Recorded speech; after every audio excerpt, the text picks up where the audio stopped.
like, it really says who ordered the hit. Like, there was a hitman or, a hit, an actual, y'all know what a hit is. Like, a hit was put on the son. So I seen that fight, y'all. I seen that fight. Shakur, you are cheeks. You are straight buns.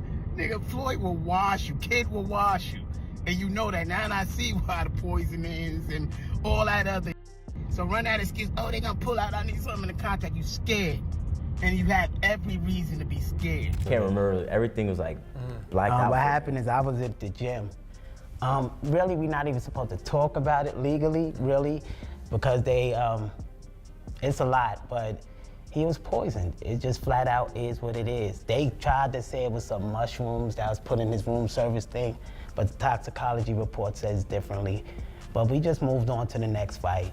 He was poisoned in that fight. A shocking controversy has resurfaced around Shakur Stevenson after Floyd Schofield revived explosive claims that Stevenson poisoned his son. According to Floyd Schofield Sr., his son Floyd Schofield wasn't hospitalized because of a normal health issue. He claims there was far more drama unfolding behind the scenes. Schofield Sr. alleged that police were sent to the gym and that drugs were mysteriously planted in his son's car. That quickly pulled Shakur Stevenson into a growing controversy that shocked the boxing world. Even before then, just a lot was going on in camp.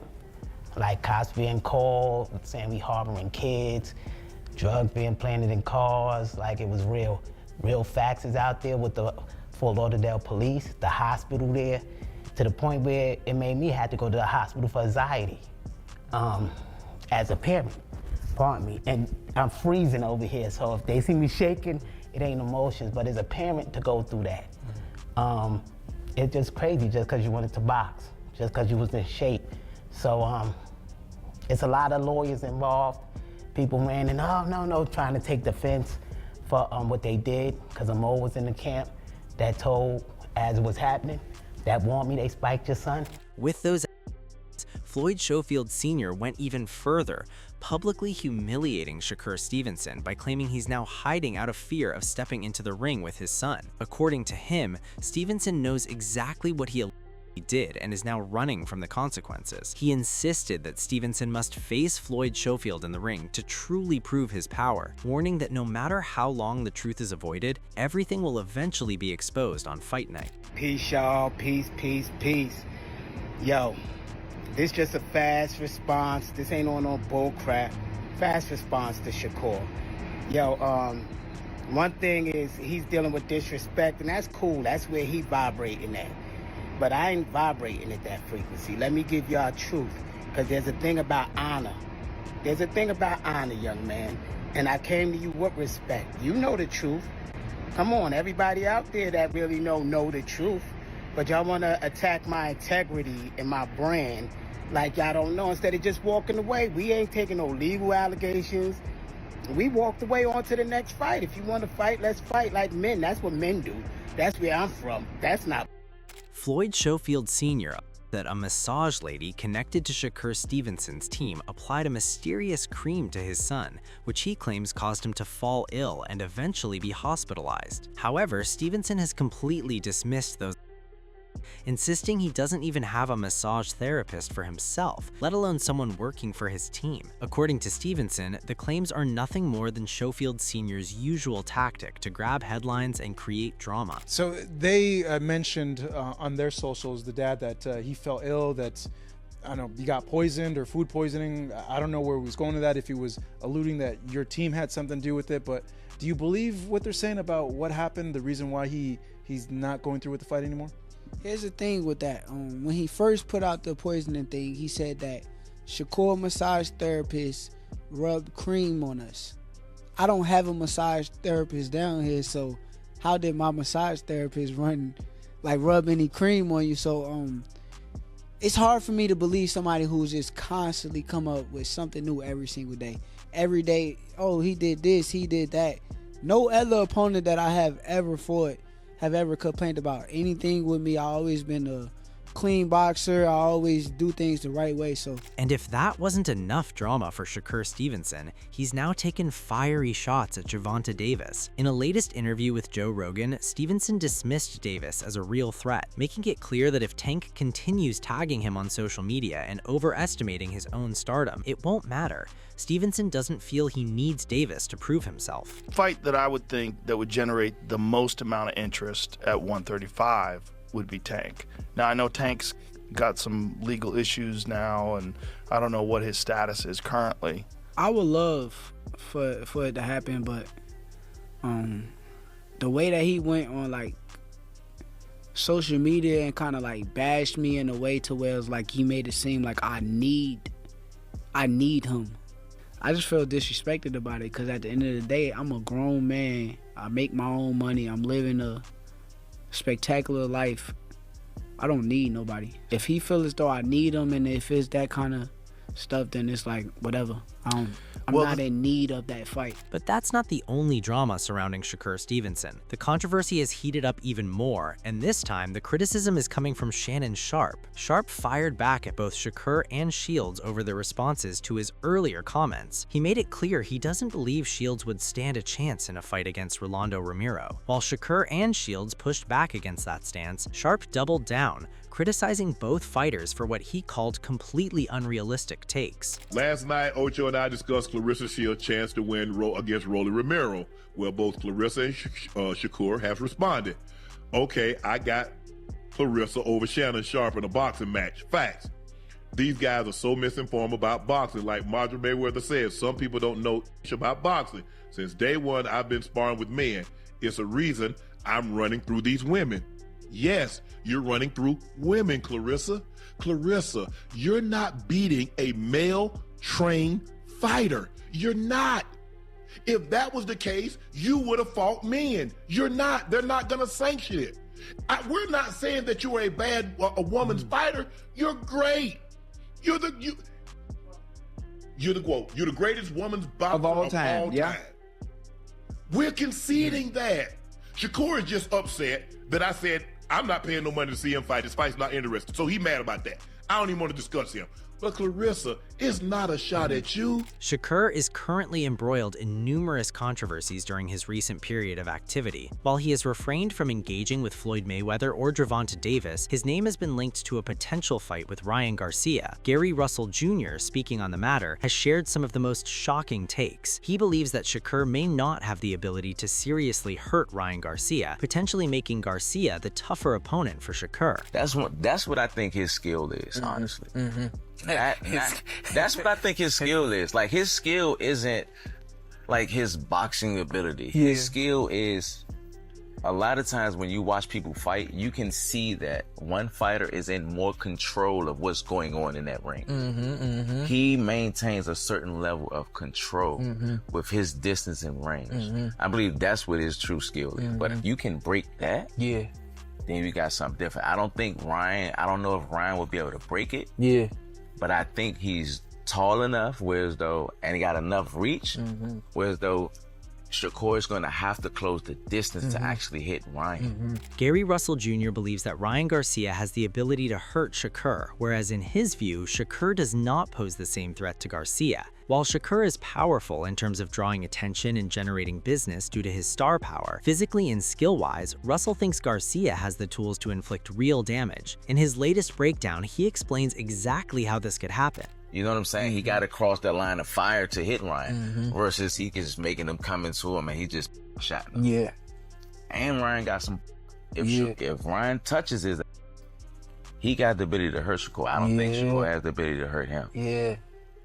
He can hurt his pride. But I don't think he can physically hurt him. While Shakur has earned the respect he deserves after his fight with Teofimo, he has faced criticism for avoiding real tough opponents. On a recent X Spaces Live, he was asked to fight someone considered less accomplished compared to available top fighters. Critics point out that Teofimo has already been beaten by Kambosos, so Shakur defeating him meant little. In response, Shakur has called out Gervonta Davis and Devin Haney, challenging them to step up and fight him. But you know you caught a lick, like, and then you trying to play it like, yo, I'm the best fighter in the world for beating T.O. Like Kambosos already punch that nigga face in, bro. Like, you not that yet, bro. For real. Go get Devin. Go get Tank or some. Like, you know what you doing, bro. You caught a lick, bro. You gotta tell niggas to just fight me though, bro. The ones you want to see, tell them niggas to fight me, man. Nah.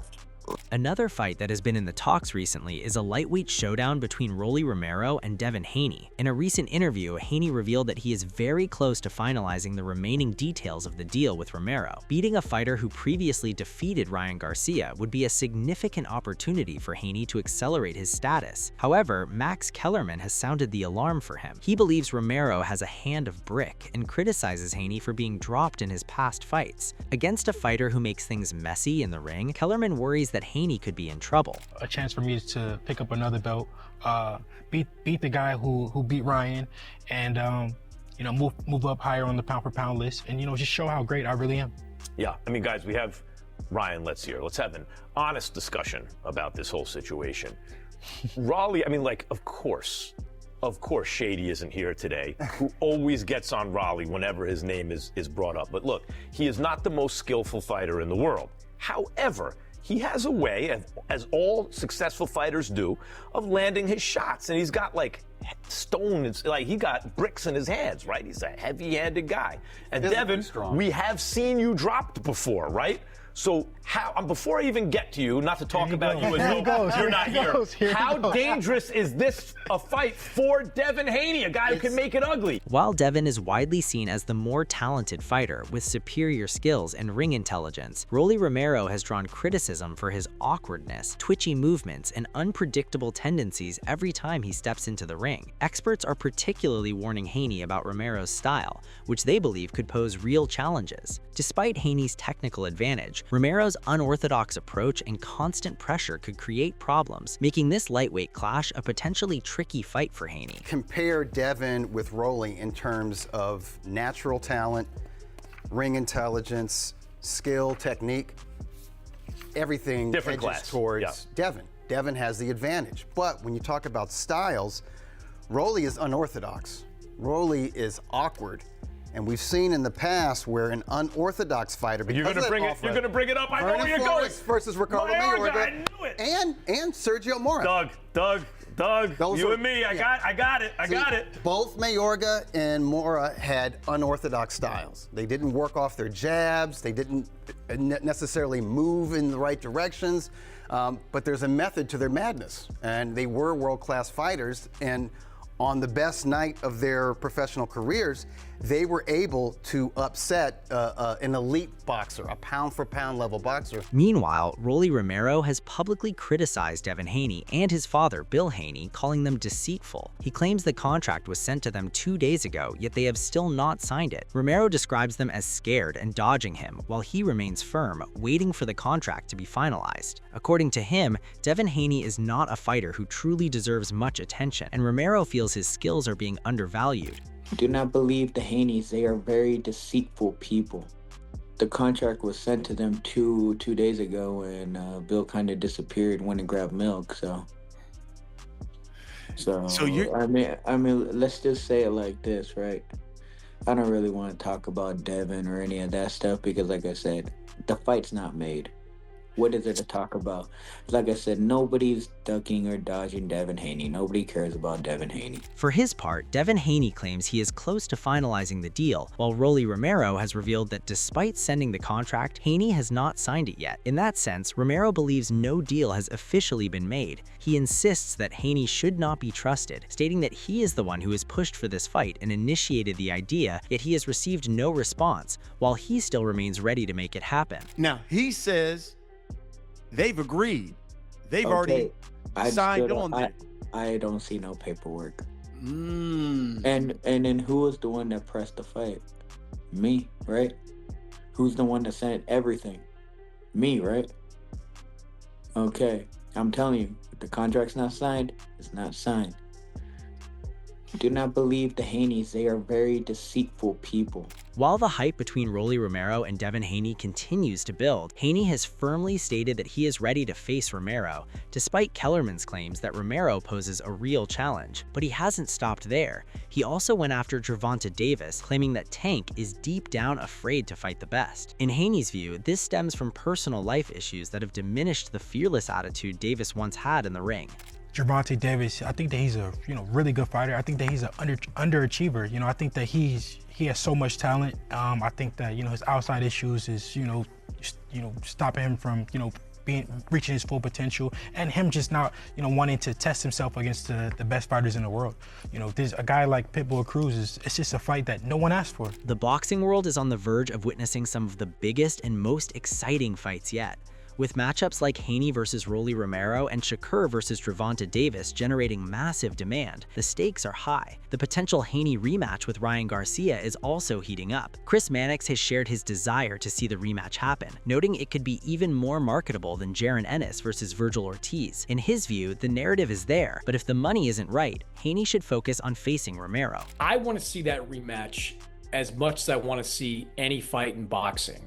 And I think even though Boots and Virgil is the better fight, Ryan and Devin Part 2 is the more marketable fight, because you've got highlights from the first fight. You've got all the drama from the first fight. The storyline is there. The narrative is there. And I've said this before, whatever number the first fight did on pay-per-view, you could basically multiply it by 3. That's what the next fight is going to do.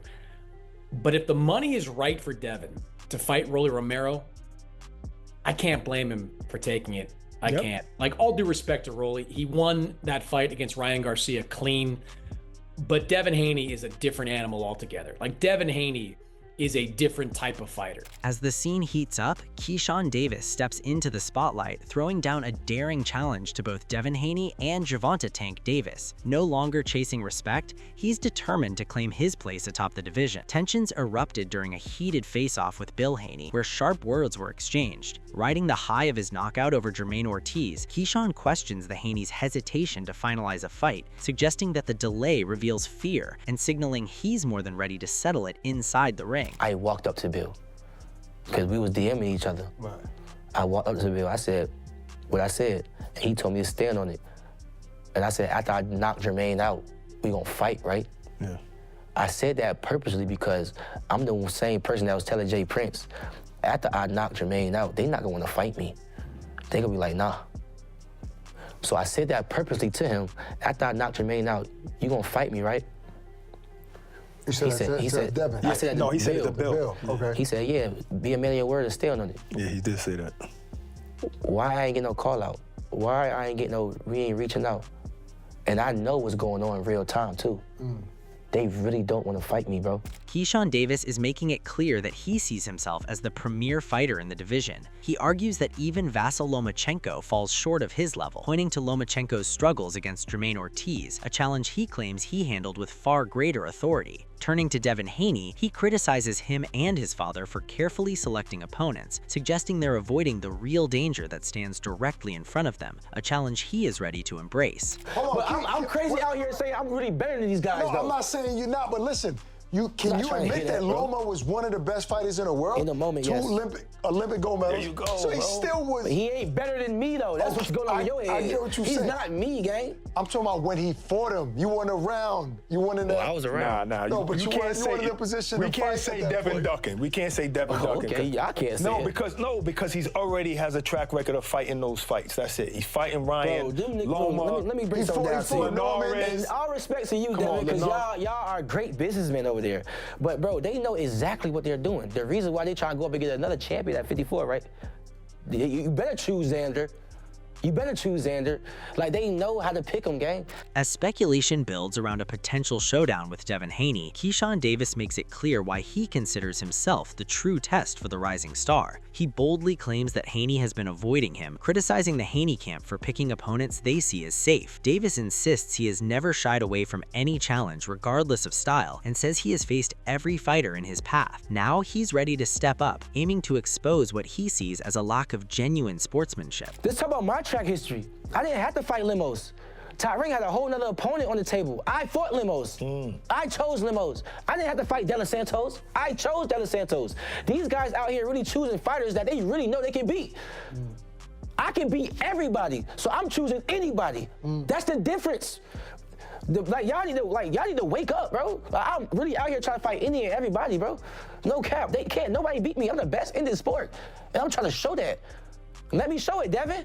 The boxing world is on fire with drama from every angle. Floyd Schofield's actions against Shakur shook things up, but Shakur responded to care less and went on to call out Devin Haney and Gervonta Tank Davis, demanding the top fighters step up. Meanwhile, the Haney versus Rolly Romero saga continues to escalate, with contract disputes and warnings from Max Kellerman fueling tension. Adding to the chaos, Keyshawn Davis boldly claims he's the division's true threat, ready to face anyone. Comment your predictions, hit like, and subscribe to stay on top of every explosive twist.